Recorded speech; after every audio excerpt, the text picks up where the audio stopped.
Bismillahirrahmanirrahim. Assalamualaikum warahmatullahi wabarakatuh.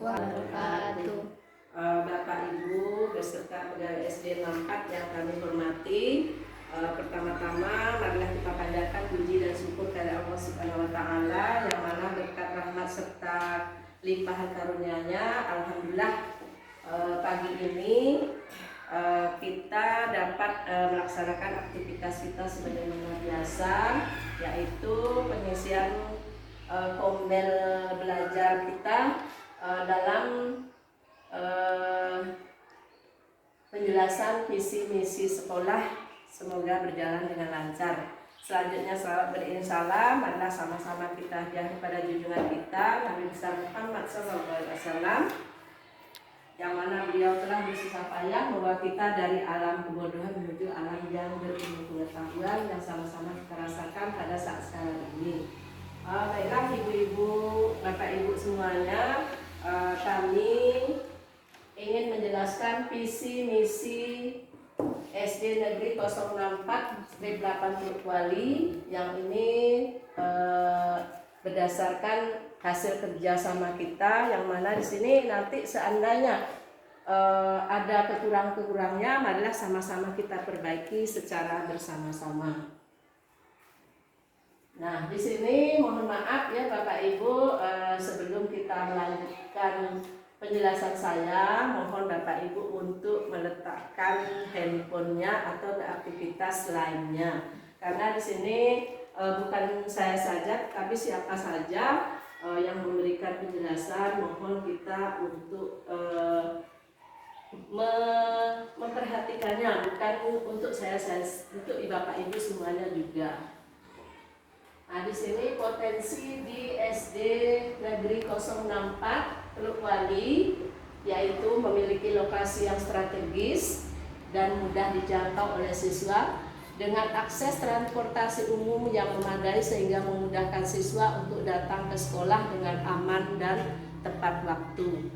Kemudian potensi yang kedua, SD Negeri 064 Teluk Wali dilengkapi dengan sarana dan prasarana yang cukup, termasuk ruang kelas yang nyaman, perpustakaan, serta adanya Chromebook yang mendukung pembelajaran berbasis teknologi. Jadi di sini potensi di sekolah kita ini sebenarnya sangat bagus Bapak Ibu. Di sini kita berada di pinggir jalan lintas sehingga tidak susah anak-anak dan bapak dan ibu guru untuk sampai ke sekolah kita. Kemudian didukung tenaga pengajar di SD Negeri 064 Strip 8 Teluk Wali ini merupakan guru-guru profesional yang berkompeten di bidangnya, selalu memberikan perhatian penuh kepada perkembangan akademik dan karakter siswa, serta berkomitmen untuk mendukung keberhasilan pendidik setiap anak. Nah, di sini jadi kita sudah sadar semuanya bahwa di sekolah kita ini semuanya guru-guru kita sudah profesional semuanya, tidak ada lagi yang tamatan SD maupun SMP, SMA, tetapi semuanya sudah memiliki gelar SPD semuanya. Kemudian selain itu ruang kelas yang luas SD Negeri 064 Teluk Wali juga menyediakan beragam kegiatan ekstrakurikuler yang ditawarkan, mulai dari seni, olahraga, drum band, pramuka, sehingga memberikan kesempatan bagi siswa untuk mengembangkan minat dan bakat mereka di luar akademik. Jadi di sini anak-anak kita selain kita berikan pembelajaran secara akademik, juga diberikan ekstrakurikuler, yaitu adanya drum band yang sudah sama-sama kita jalankan, kemudian bidang seni, ada seni tari, ada seni suara, ya, kemudian ada kegiatan pramuka dan lain sebagainya. Nah, selanjutnya visi kita ini berdasarkan hasil musyawarah kita, itu visi kita ini berprestasi, beriman, cerdas, mandiri, berkarakter, berdasarkan profil pelajar Pancasila dan berkebinekaan global.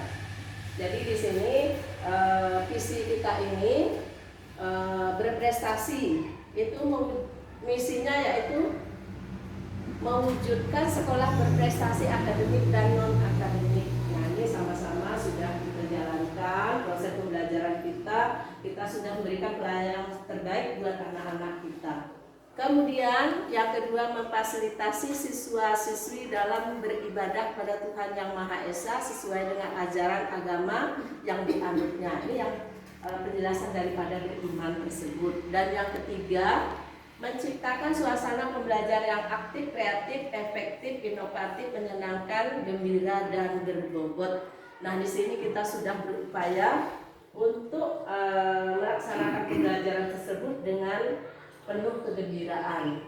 Jadi sesuai dengan kesepakatan kita. Kemudian yang keempat, membentuk sikap dan perilaku yang baik, sopan santun, dan berakhlak mulia. Ini adalah cerminan daripada visi kita yang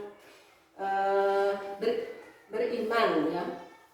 Kemudian mengimplementasikan karakter profil pelajar Pancasila dalam kehidupan sehari-hari, berpikir kritis di era globalisasi dengan tetap berperilaku sesuai dengan nilai-nilai Pancasila, yang mana ini kita boleh berpikir tidak ketinggalan dengan perkembangan dunia, tetapi kita tetap kembali kepada kaedah kita orang Indonesia atau negara timur itu. Jadi contoh misalnya kita mencintai produk dalam negeri, kemudian walaupun kita sekolahnya sampai ke luar negeri, tetapi kebudayaan-budayaan Indonesia itu tetap kita lestarikan. Misalnya seperti kita gali potensi daerah kita, budaya-budaya seperti tari-tarian, seperti makanan-makanan, itu tetap kita cintai produk dalam negeri. Nah, itu salah satu daripada perilaku sesuai dengan nilai-nilai Pancasila. Kemudian menjalin kerjasama yang baik dengan semua pihak yang terkait untuk kemajuan sekolah. Dan di sini kita sudah bekerja sama dengan komite sekolah, orang tua murid, kemudian pihak kepolisian, kemudian kesehatan. Kita sudah bekerja sama, yang mana anak kita di bidang kesehatan kita sudah bekerja sama dengan puskesmas terdekat, kemudian dengan pemerintah setempat kita juga dekat dengan kantor desa, sehingga kita dapat bekerja sama dengan pemerintah setempat. Selanjutnya tujuan. Nah, tujuan dari sekolah kita ini, yang pertama, kita bertujuan ingin memiliki tenaga pendidikan yang profesional dan mampu memanfaatkan potensi sumber daya secara optimal sesuai kebutuhan. Jadi di sini alhamdulillah sekolah kita sudah memiliki tenaga yang profesional tersebut. Mari sama-sama kita tingkatkan profesional kita ini di bidang pemberian mata pelajaran di sekolah kita ini. Kemudian meningkatkan mutu atau mengembangkan inovasi pembelajaran yang berkualitas pada semua mata pelajaran. Jadi di sini marilah sama-sama kita belajar, kita gali bagaimana supaya kita bisa meningkatkan mutu dan mengembangkan inovasi pembelajaran. Jangan hanya pembelajaran kita, contoh misalnya masuk kelas, kasih pelajaran, terus kerjakan tugas, selesai. Jadi kita berinovasi bagaimana pembelajaran tersebut membuat anak-anak menjadi senang dan gembira. Jadi tidak terbebani, Bapak dan Ibu guru juga merasa senang memberikan pelajaran, dan anak-anak juga merasa nyaman untuk menerima pelajaran tersebut. Selanjutnya, meningkatkan mutu atau mengembangkan fasilitas pembelajaran sehingga memudahkan penyerapan materi pembelajaran. Jadi di sini untuk mengembangkan atau meningkatkan fasilitas pembelajaran. Jadi kita gunakan alat peraga yang mendukung pembelajaran tersebut. Nah, salah satunya kemarin sudah dipraktekkan oleh Ibu Imelda Astuti untuk praktek pembelajaran di kelas 4 itu Ibu Dimenda Astuti menggunakan alat peraga berupa tumbuhan atau tanaman. Nah, itu boleh diaplikasikan dengan gambar-gambar dan alat peraga yang bisa mendukung pembelajaran tersebut. Jadi tidak harus tanaman, tidak harus alat peraga yang sudah jadi, tetapi bisa kita ciptakan alat peraga tersebut. Ya. Selanjutnya, mengembangkan kurikulum dengan sistem pembelajaran yang berkualitas melalui pengembangan silabus dan administrasi pendukungnya. Nah, ini sama-sama kita mengembangkan kurikulum dengan sistem pembelajaran yang berkualitas, yaitu salah satunya tadi kita sudah menggunakan pembelajaran yang aktif, efektif, inovatif, kemudian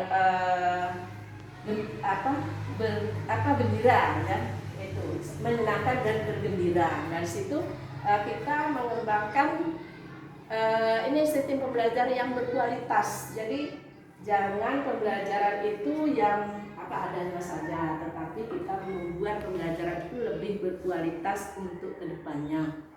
Selanjutnya, meningkatkan mutu kelembagaan dan manajemen melalui implementasi MBS untuk menuju ketercapaian standar pelayanan minimum. Jadi di sini untuk meningkatkan mutu kelembagaan dan manajemen ini kita seperti administrasi kelas itu kita lengkapi, kemudian kita pahami. Jangan hanya misalnya kita download di satu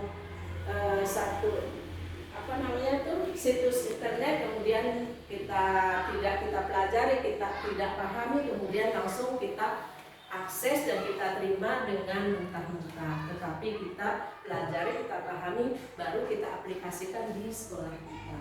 Lanjut mulai. Kemudian hasil yang diharapkan. Nah ini. Oh ya Bapak Ibu, di sini kami sudah panjang lebar menjelaskan tentang visi misi sekolah kita. Barangkali ada yang mau ditanyakan, silahkan dulu. Nanti kita lanjut ke hasil yang diharapkan dari sekolah kita. Nah, silahkan Pak Nadi.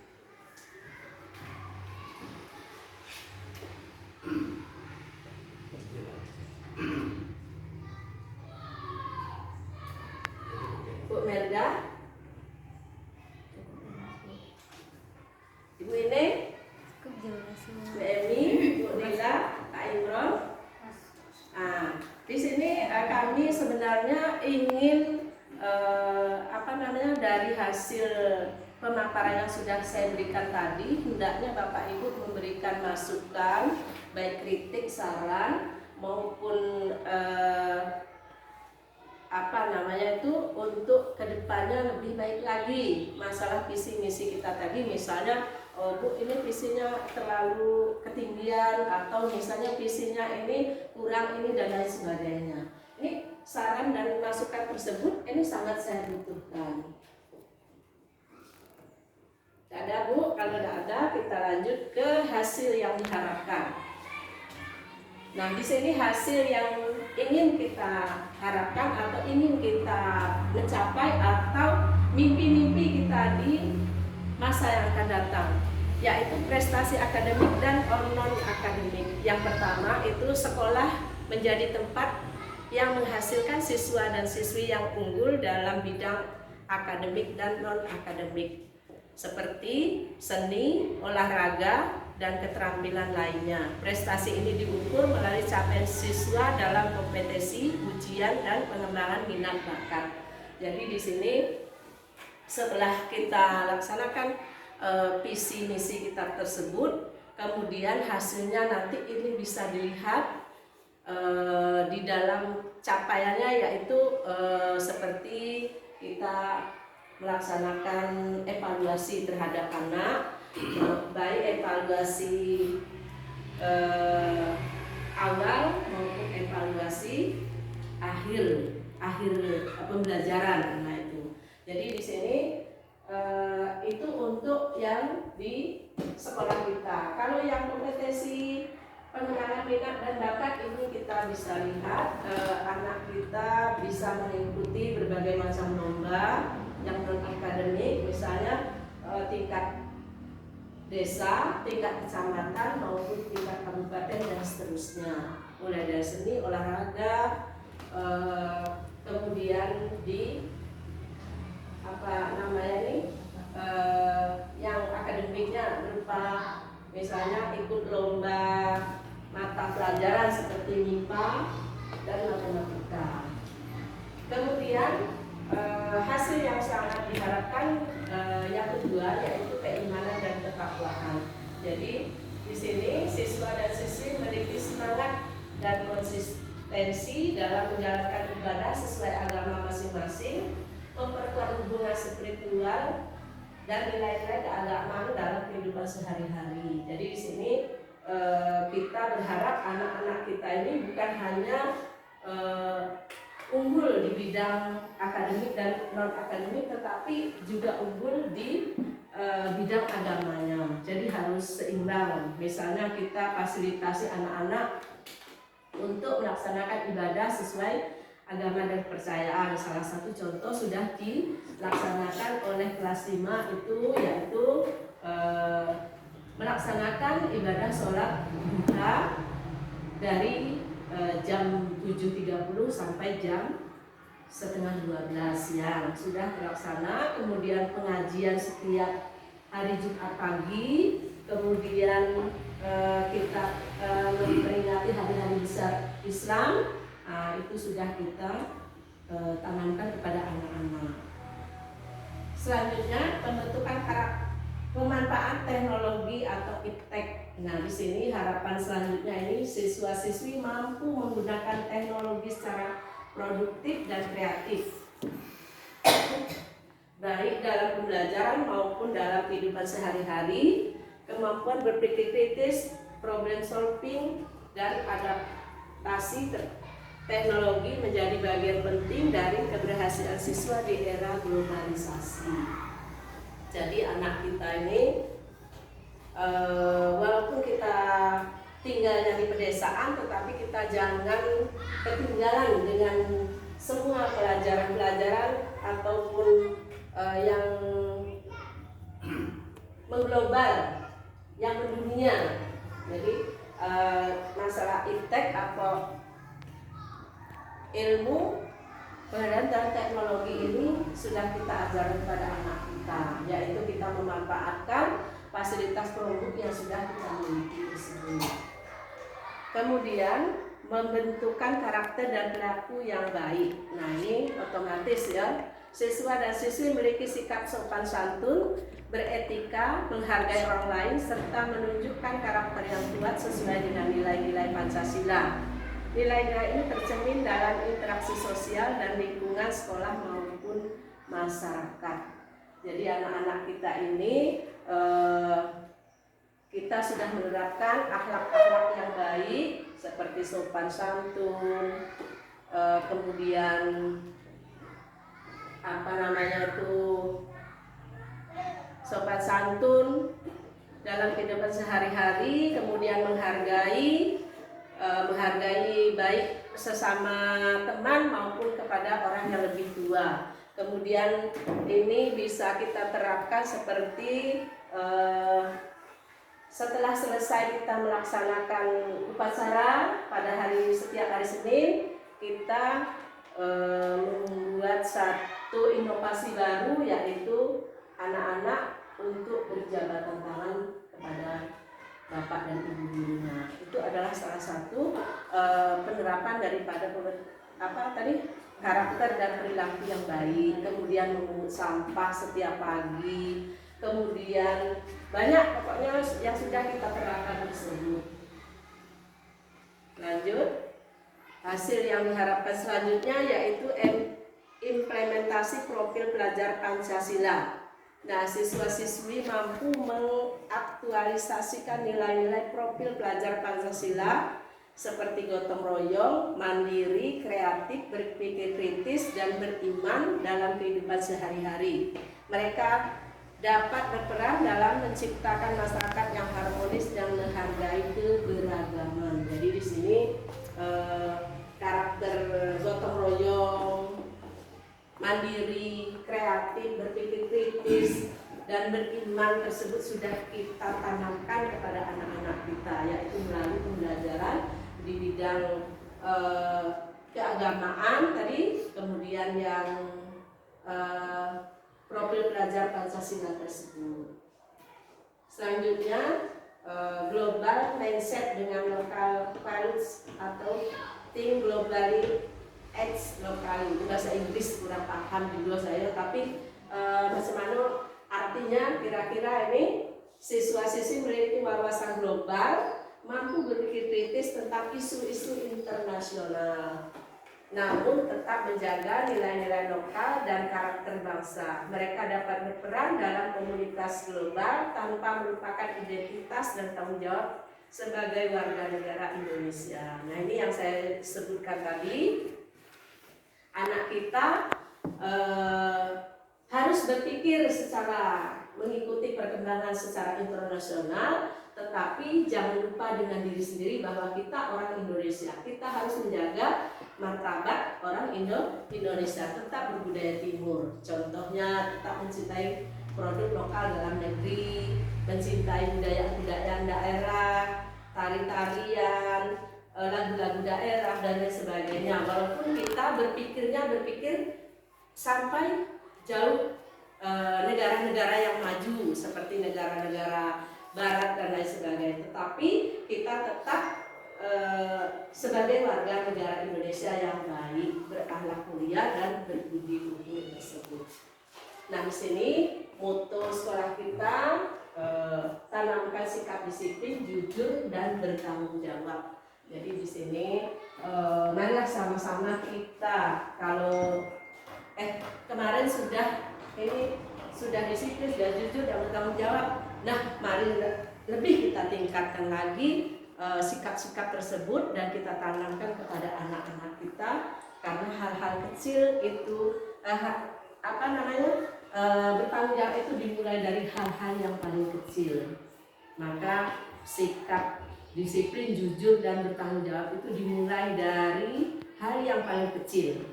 Jadi tidak ada hal besar terjadi kalau hal yang paling kecil itu tidak kita laksanakan. Salah satu contoh misalnya Bapak Ibu gunting nih tadi, salah satu gunting misalnya, kita tempat gunting di mana diraci, ketika kita mengambil gunting letaknya situ, setelah selesai menggunakannya kembalikan ke tempatnya. Itu adalah satu hal yang kecil, tetapi kalau kita tidak disiplin maka akan menimbulkan hal yang besar di kemudian hari. Nah, ini salah satu dari moto sekolah kita tersebut. Nah, kemudian ini mengutip dari pembelajaran Ki Hajar Dewantoro, yaitu Bapak kita. Ini ada kata-kata mutiara atau kata inspiratif yang menginspirasi kita, yaitu Engarso Sung Tulodo. Ini bahasa Jawa, kalau bahasa Indonesia Engarsa Sang Tulada. Tapi lidah saya sudah terbiasa membacanya dengan bahasa aslinya.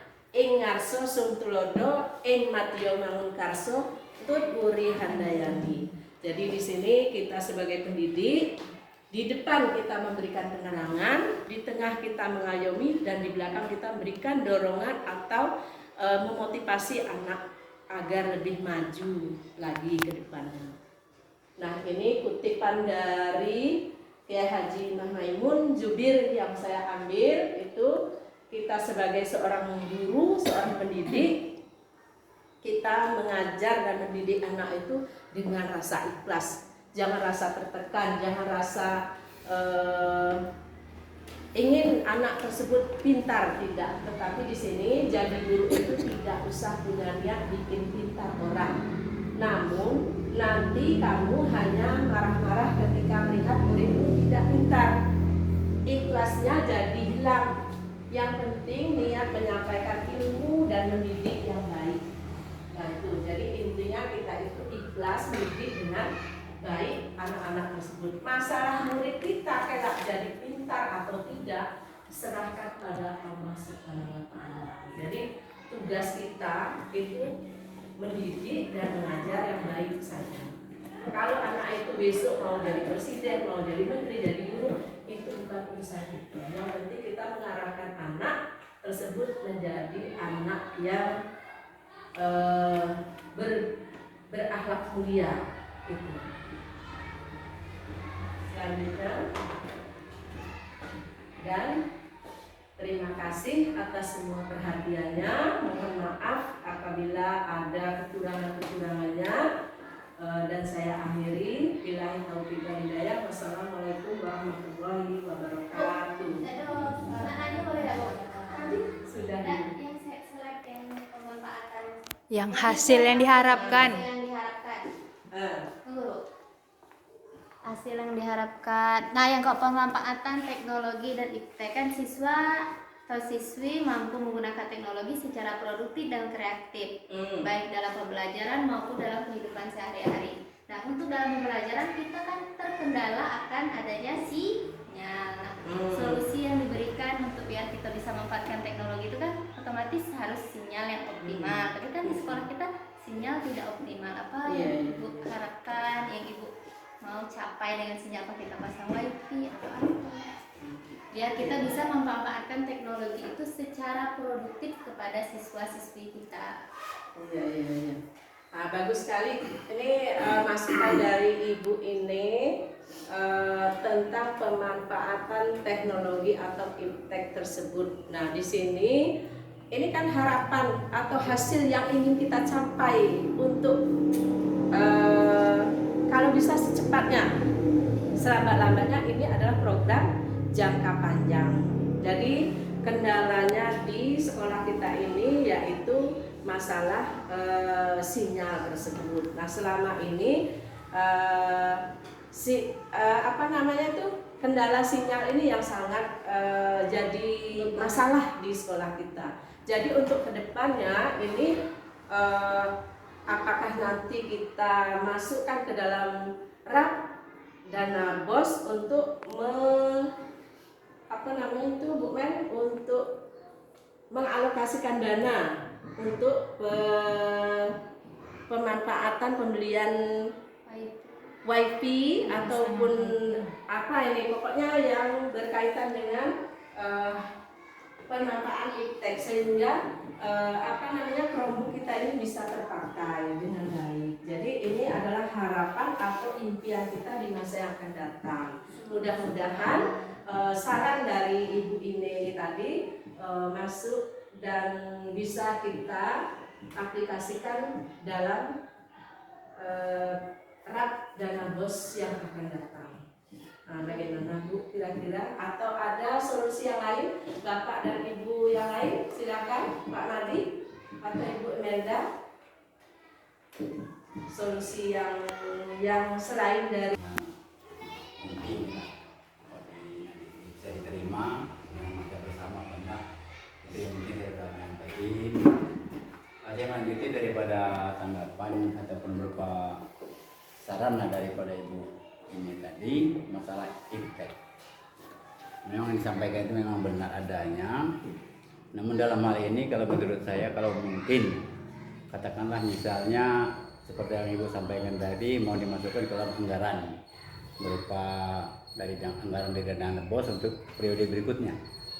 Jadi kalau menurut saya, karena berhubungan ini, pertama ya mungkin kita bulan kedepannya mungkin ya akan melaksanakan lagi mungkin unbk gitu mungkin. Nah, jadi setelah itu mereka sedikit berupa masukan dari saya, bagaimana kalau seandainya masalah yang tadi, karena sudah beberapa hari ini saya sudah sedikit dapat informasi tentang wifi, tapi saya tidak tahu, namanya belum tahu bagaimana brand berapa itu, saya belum tahu. Yang jelas kalau setelah saya dengar itu